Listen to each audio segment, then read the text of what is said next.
Alright, so in the previous lecture we talked about colors, okay? We learned how we can change this background, the pre-background, and the line colors.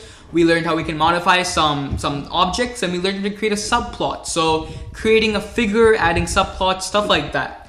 Now in this lecture we're going to be continuing that, except we'll learn how to change some more of the graph. So these tick params, the text, stuff like that. And by the end of this lecture, you should see fully colored graphs, so nothing will be left behind. Let's get started. So first thing first is the tick params. I'll show you how the tick params look in a second, but let's go ahead and set them.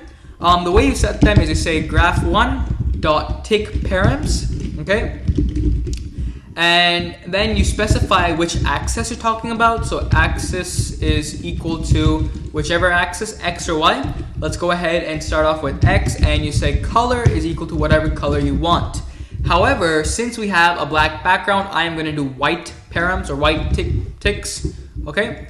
So, you know what, just save this, F5, and I just want to show you what's happening so that you understand what you're actually creating. It's run, okay. So this is my figure, and I'm not sure if you see it on the screen. Again, I will zoom in for you, but you see these white params, these white tick params over here that specify where number 4 is, where number 5 is. That's what we've just changed. So before it was black, now we've turned it to white. So we're going to do the same thing with our y-axis. Graph1.tickparams, axis is equal to y. And color is equal to white, okay? Save this, F5, and now we should see tick params on both our y-axis and our x-axis, okay? So ta-da, here we go. I'm not gonna make it all the way, but you see the small white on the y-axis and these white params on the x-axis, okay? So that's the first thing we've changed. That's pretty good, okay? Now the next thing you want to change is the spine. So by spine, I mean, you see this box, this black box that we've created. Actually, you can even change the boundary color. So this small border that you might say, this border, we can also change the color of so that it pops out and makes your graph look better. So we call those the spine. And to change the spine, it's actually pretty cool. What you have to do is you have to specify each top, left, bottom, right. So each side of the box you have to specify specifically and change the color. So to do that, you're going to say graph1.spines, and then you specify, what is it, bottom, right, top, or left. I'm going to do top first because I just like top. Top.setColor, and then just specify what color. So we're doing white again because white will pop out with the green, red, and black. So that's top. Go ahead, do one for left, right, and bottom as well. So I'm just going to Command C, Command V. Okay, here goes left, here is right. All right, and let's do one more. Let's do bottom. Okay, cool, and all of them are white. So save this, F5, and now if you take a look at that border, you're going to see a little better looking graph, right? So it pops out now. Before it was just black, but now you see this white. You see this white line around the border of your graph, and that just makes it more, you know, it pops out. So if you're creating a graph to show to someone or anything, it just gives it a better appeal. So I hope you agree with me there, but if you don't, that's fine.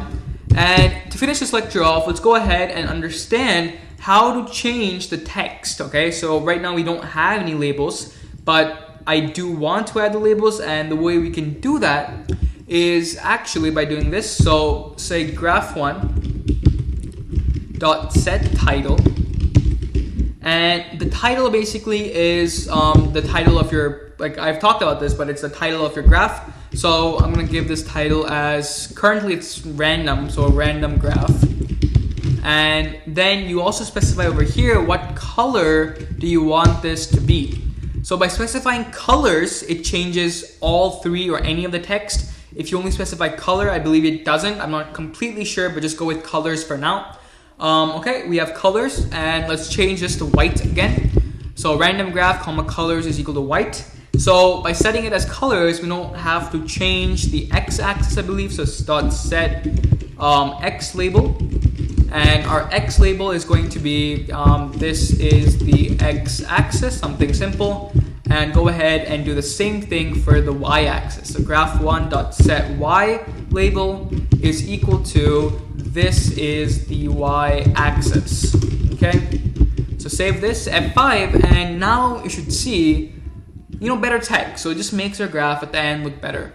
It's giving me an error over here. It says unknown property in set title.update quarks, unknown property colors.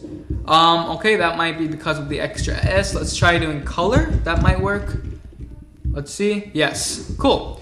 So we changed the random graph, that made it color, but this is the x-axis and this is the y-axis is still black. I believe it would have worked with colors, but I guess it's not. So let's go ahead and try changing it specifically. So let's make this white as well, and let's make this white as well. Okay, so save this F5, and hopefully now we should see, yes, there we go. So basically the error we were running into is it wasn't taking colors as a parameter. I thought that would work, but that's okay. So what we did in the end is we changed each one of the labels specifically, saying color white, color white, color white, and this is our end product. So this is actually a pretty neat graph. I mean, if I was showing this to someone for a lecture or something, I would use this graph. White, black, red, green, they're contrasting colors. Fantastic job. So in the next lecture, I'll be showing you two ways. One way, or two methods actually. One method will be to add another line to this graph. That won't take us much time. It'll be a short lecture. And then the lecture after that, I'll be showing you how we can have multiple graphs in one figure. So again, that's where the subplot parameter comes in. That's gonna be a lot of fun, but I'll see you in the next lecture.